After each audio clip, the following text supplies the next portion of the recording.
Hey friends, welcome back to my channel, or if you're new here, my name is Ashley, and I took a little bit of an unintended hiatus, just a short one, but I'm gonna try and get back on the bandwagon. I was going through kind of a reading slump, just feeling a little bit dispirited and unmotivated, not like myself, so I'm starting to feel a little bit better.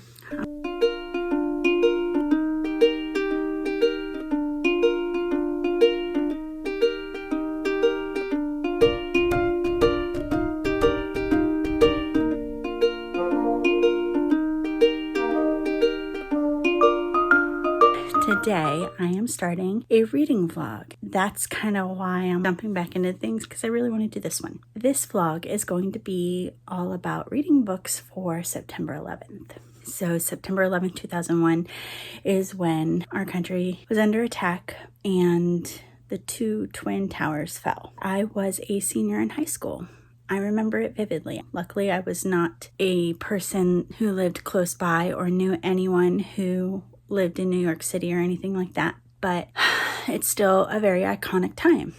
But anyways, I really wanted to focus some of my reading on some books that talk about September 11th. So I'm going to turn you around and show you some of the books that I have here. I was hoping to get some more from the library that I haven't been able to get yet. I actually only have these two books on my shelves. This one is Towers Falling by Jewel Parker Rhodes, and I believe this is a YA fictional novel about someone's experience maybe, or someone they knew being in the towers when they fell. And this one is a nonfiction that I didn't really realize was such a dense and detailed read, so I probably will not actually pick this one up in this video, but we'll see. And this one I might. And then I went to the library and got this one. It's called Tower Stories, An Oral History of 9/11, which is also a nonfiction, and I'm assuming just has different stories from people's personal experiences, which I thought that would be good to kind of intersperse some of my other reading. And then I also grabbed this one, and I might actually read this one to my 9-year-old as well, but this is the I Survived series, which is a pretty good historical series for kids, and this one is about the attacks of September 11th. It's just a little novel,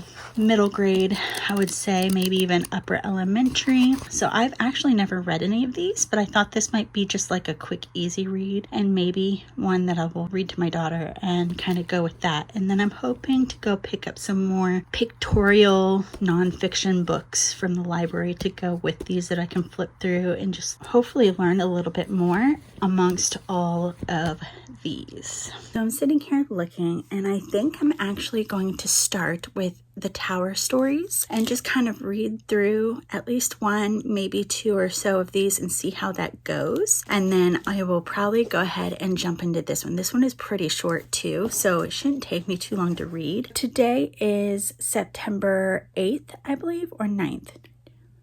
It's the 9th, and so I figure I can spend 3 or 4 days reading about September 11th and then put this vlog up the day after, because even though the day after September 11th was the 12th and not talked about as much, it was still a very surreal time. And it was for a really long time after September 11th, honestly. I will check back in later when I have read a few things.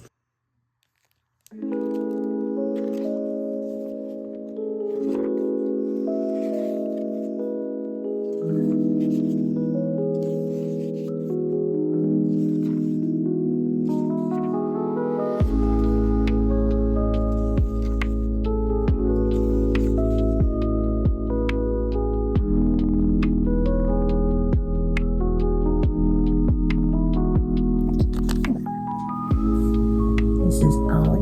Is our little foster kitty. Yeah.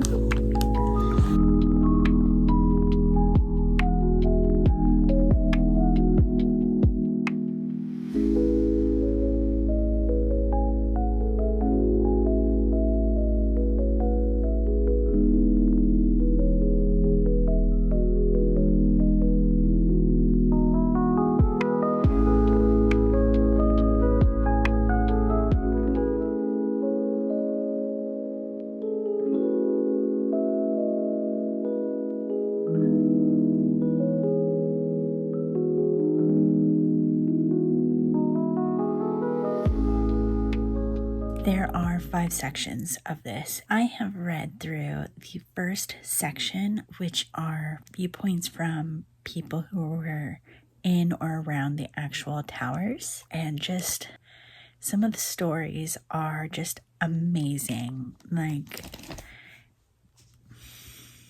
there's no words. The very last story, on the very last page, he talks about how, I don't know if this is still the way it is now. I know they've kind of rebuilt the entire area of Ground Zero, but for a while they were still finishing cleanup and fixing everything, and there had been a viewing ramp to view the area. He mentions how that offends him, that people come and gawk and take pictures, and man, I can so understand that. I actually did get to go there. That was one thing I really wanted to see when I went to New York City, and I remember thinking, I wish I could take a picture. I wanted to take pictures, but I didn't think it was right, and I don't think I took any pictures actually, because I was like, I'm not going to do that. It was a very profound experience.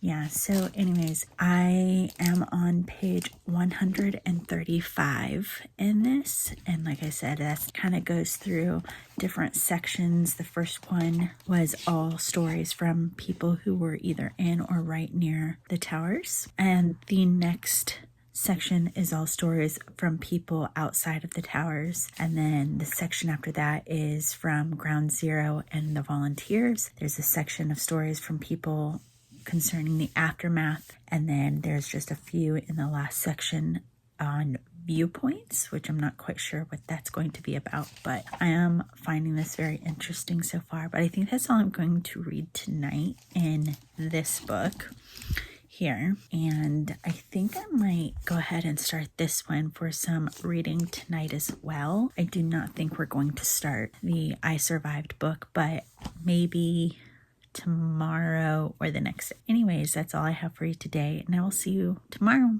with some more reading. Welcome back to day 2. I am once again joined by my foster Ollie.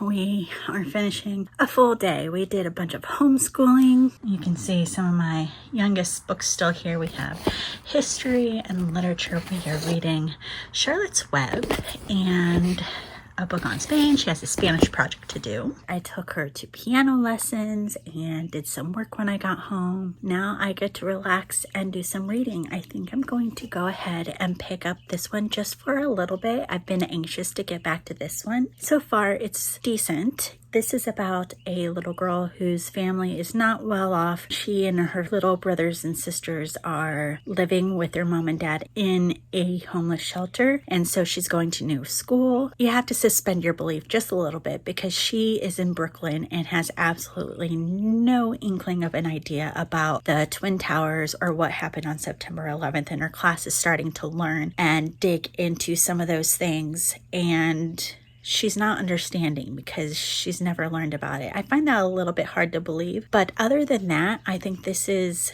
really great so far on teaching kids nowadays and awareness about September 11th. I think this would be a great read for them. I know my kids have learned about the Twin Towers just on their own from their parents. They never really studied it in school like these kids are doing. But yeah, I think I'm going to read just a little bit in this because I'm anxious to get to it. But then I'm going to go ahead and pick up the short stories again and then finish this one up again tonight. This is some good easy reading right before bed. I don't want to be reading some really intense nonfiction right before I go to sleep. So I'm going to read maybe just a chapter or two and go back to the short stories for a while, and we'll see where we end up.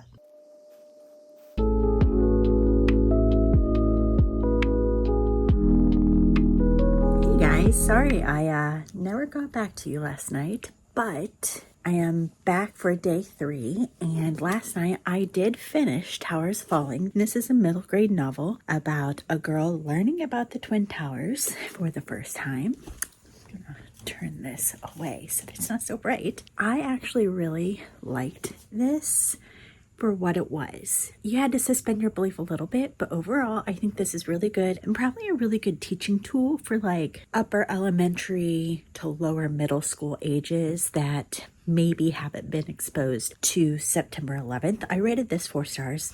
Really enjoyed that. I also finished the second section of these True Tower stories. This section was all about people who maybe were headed to the towers or by the towers or worked right near the towers, that sort of proximity. And again, these were just gut-wrenching, harrowing stories, and just the fact that they're all true.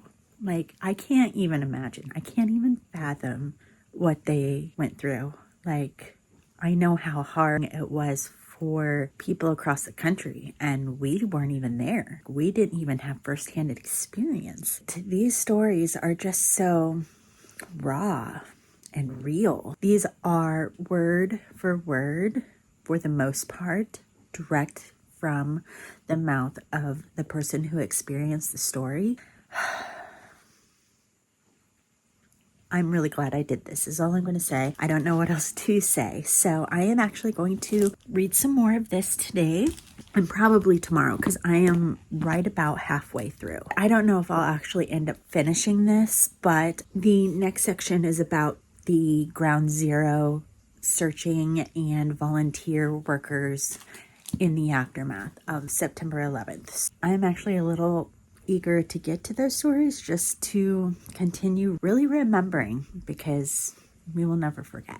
That's where I'm going to leave off today. I'm about to go make my kids some macaroni and cheese for dinner. I will check in tomorrow and let you know how all my reading went.